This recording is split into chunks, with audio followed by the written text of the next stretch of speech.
Hello, I hope y'all are having a great day. It's April 2nd, and today I'm going to be talking about once again severe weather. We have another another potential severe weather event. And this one's a little bit more confusing than the others over the past couple of weeks, so this one's going to be a little bit harder to forecast. This video will probably be a little bit longer than normal, but yeah, so I hope y'all had a good day today. I hope y'all had a good day yesterday. But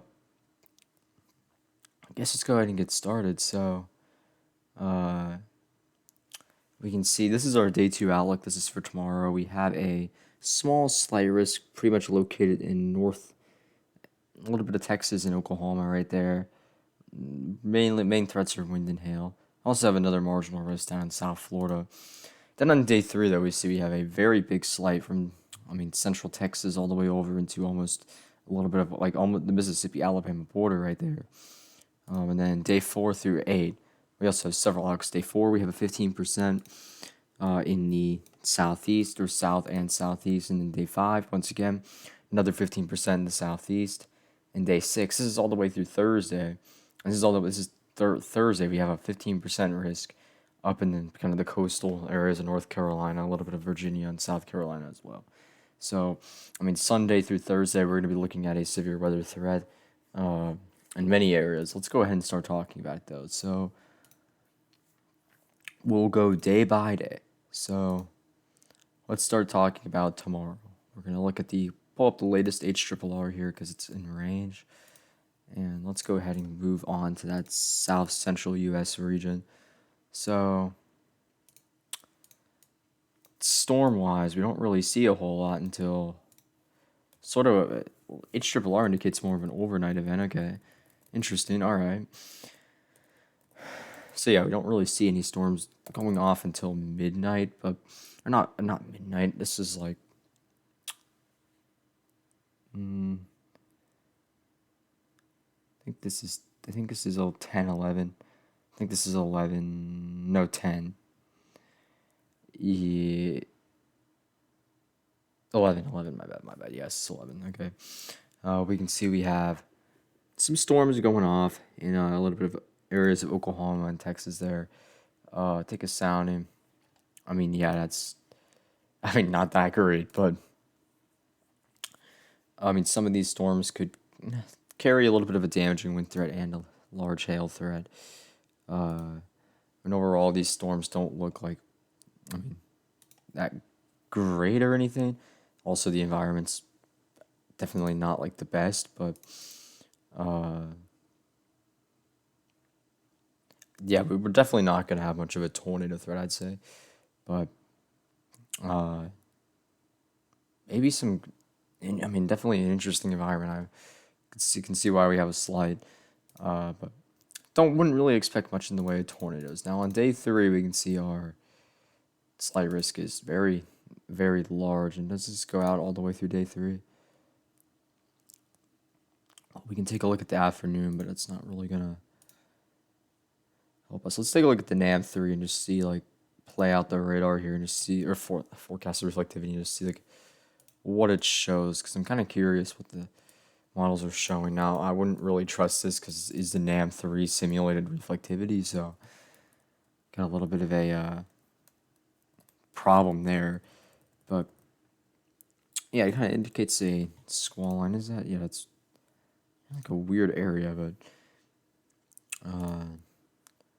instability wise, I'm sure we're gonna have plenty of instability. Let's see.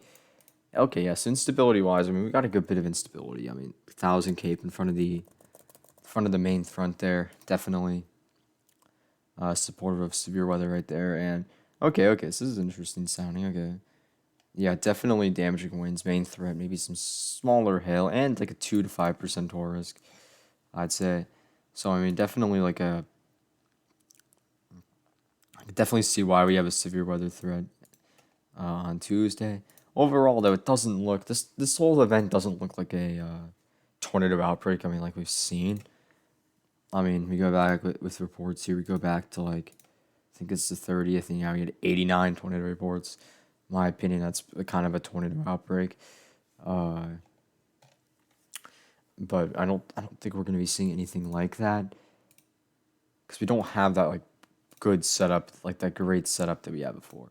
And then on Tuesday, we can see we go ahead and have a 15% over areas of the southeast. So for that, we're gonna have to go to the NAM model and we're gonna switch to the southeast sector here. So let me.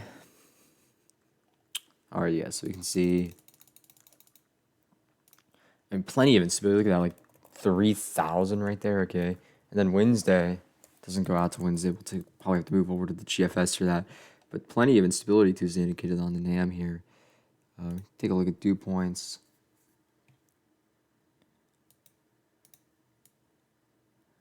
Yes, we see that.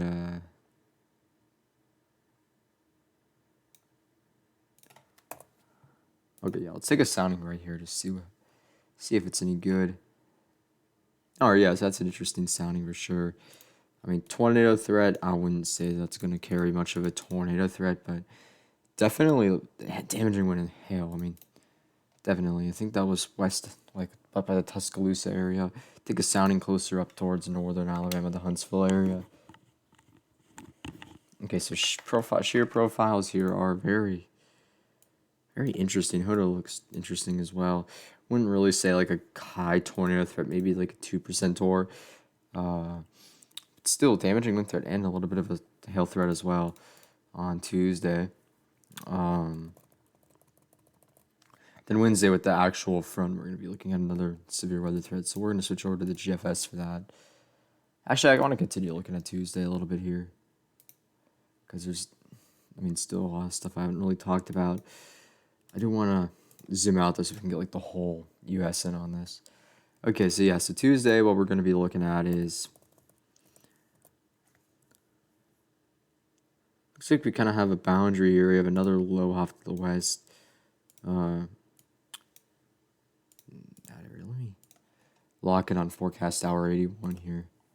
That'll probably help a little bit.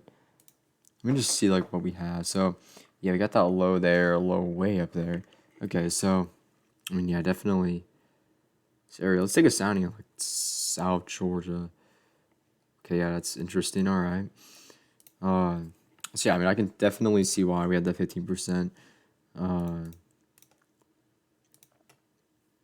the way in the South Carolina, will this be good? Okay, it's interesting. So yeah, I mean, I definitely Tuesday definitely looks interesting for wind and hail. Now, will we see like a big tornado threat? I'm not sure. I definitely think we'll see a tornado threat, but like exactly where it will be the highest, I'll probably talk a little bit more about that on Monday. Because I mean today we're kind of going off of the NAM and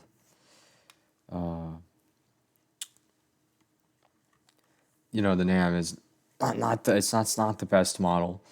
But yeah, I didn't want the European. I want the GFS and I'm very tired tonight. I do not know why. So if I'm not really talking like normally, that's because I'm just really tired. But so Wednesday afternoon, we have our low way up in the Great Lakes there, kind of Midwest area.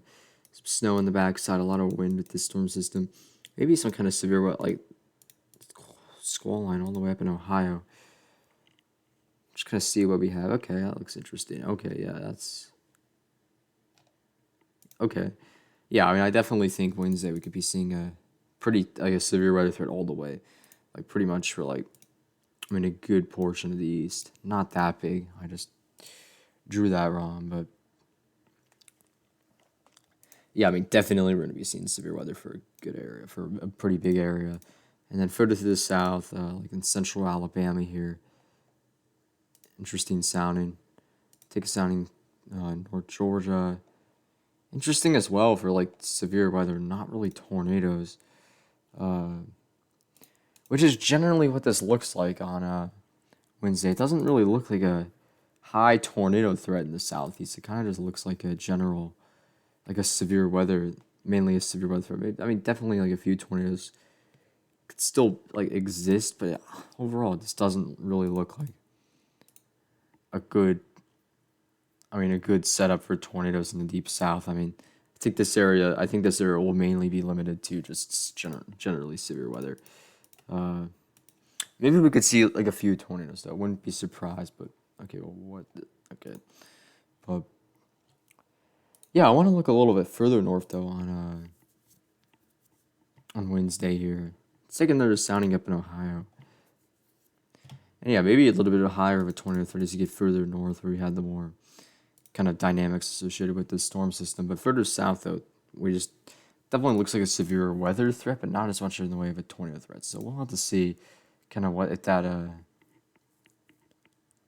like how that'll look on Monday. As we get closer to this, because then we'll be within I think day 3 of this, and then yeah, I mean, this is day 5, so I mean this is far out still. And then on day 6, we can see. I mean, still pretty. This would be Thursday morning. We can still see that in like 990s, and then 990 millibar low up there. 990, I think that's like 996. Yeah, millibar low up there in Wisconsin. Wind just smacking down on the backside of this. Still a lot of wind. And our front right there, we can still see Thursday morning. I mean, the environment's still supportive of severe weather in this area here. Definitely still looks interesting. I'm not really gonna like take a lot of soundings though, because this is very. I mean, this is far out though, so we don't really want to look at that. But